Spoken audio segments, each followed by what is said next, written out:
Voici le tableau le plus regardé du Louvre après la Joconde. Il s'intitule « Le sacre de Napoléon ». Que voyez-vous sur ce tableau? Une femme agenouillée que domine un homme vêtu d'une grande robe et d'une couronne de laurier qui met au-dessus de sa tête une couronne.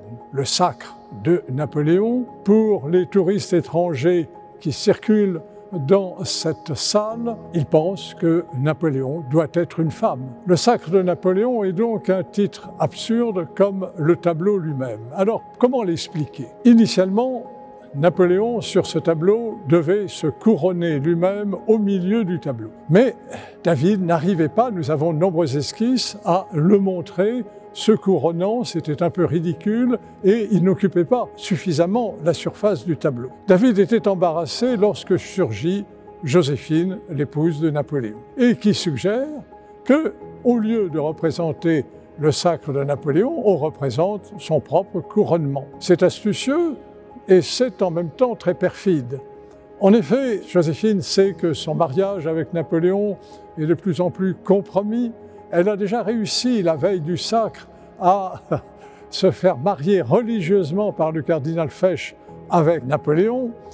Et maintenant, si on la représente couronnée par Napoléon, elle est véritablement impératrice. Il sera plus difficile à Napoléon de la répudier. La cérémonie a lieu le 2 décembre 1804 dans Notre-Dame. Notre-Dame qui avait été saccagée comme temple de la raison par les hébertistes et que Percier et Fontaine ont décoré à nouveau comme on le voit sur le tableau. Les costumes, magnifiques, ont été dessinés par Isabey et les objets du sacre, couronnes et autres, ont été conçus par Biennet, le grand orfèvre de l'époque. Tous les dignitaires de l'époque sont là dans cette cathédrale. Alors je vais vous les présenter à tour de rôle. D'abord, un personnage retient l'attention tout particulièrement, c'est Picette. Picette qui est venu à Paris après un voyage très éprouvant, forcé par Napoléon en espérant l'abrogation des articles organiques qui avaient été ajoutés au Concordat. Il est là dans une ville révolutionnaire, déchristianisée, dans une société où il n'y a que des athées, il n'y a que des personnages qui ne croient pas en Dieu et on le voit, la mine triste, contraint en espérant que peut-être un peu de la foi chrétienne surgira dans cette cérémonie glaciale à laquelle personne, sauf lui, ne croit en Dieu. Le pape qui tend la main pour bénir Joséphine, Napoléon avait exigé qu'il donne cette bénédiction alors que David initialement l'avait peint les mains sur les genoux.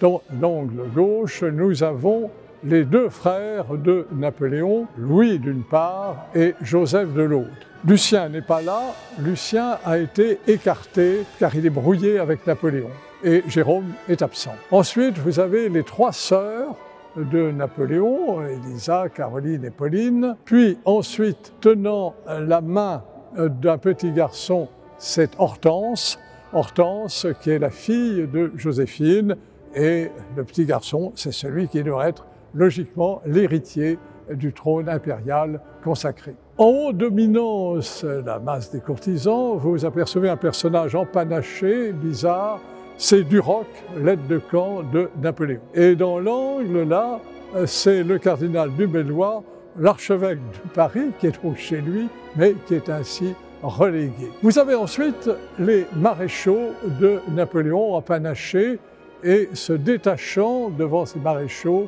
vous avez Murat lui-même qui porte les insignes de la couronne impériale. Puis au-dessus, Madame Mère. Madame Mère qui n'était pas là parce qu'elle s'était brouillée avec Napoléon en défendant Lucien, le frère exclu. Au-dessus de Madame Mère, c'est peint David, la mine réjouie, d'autant qu'il va toucher 100 000 francs pour ce tableau. Il a des raisons d'être particulièrement content et à côté de lui, il y a le musicien Grétry, même si la musique pour le sacre a été conçue par le Sueur. Ce personnage imposant, c'est le cardinal Caprara, nonce apostolique du pape. Les personnages qui sont là devant vous sont les archichanceliers et architrésoriers Cambacérès et Lebrun.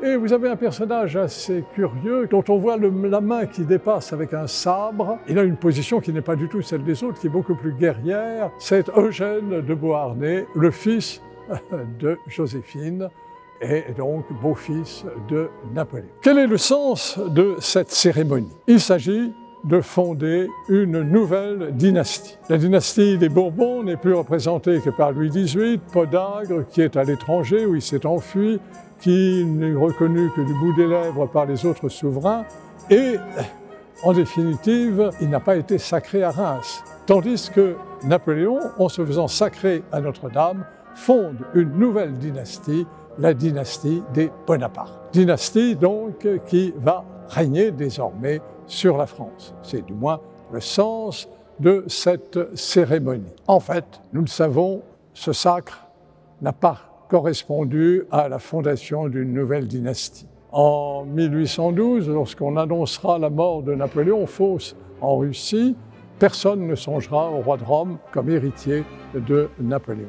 Et puis ensuite, en 1814 et en 1815, la dynastie Bonaparte s'effacera. Napoléon n'aura pas de successeur. C'est Louis XVIII, ce sont les Bourbons qui reviendront au premier plan. Donc une cérémonie qui, vous le voyez, dans un froid glacial, montre des personnages extrêmement figés, mais qui jouent le jeu. Qui jouent le jeu, sauf un. Regardez dans le côté droit ce personnage empanaché à la tenue rouge et le nez retroussé. C'est Talleyrand. Regardez-le de très près, il sourit, alors que tous les autres sont graves, ennuyés, ont l'air de s'embêter. Lui, il sourit.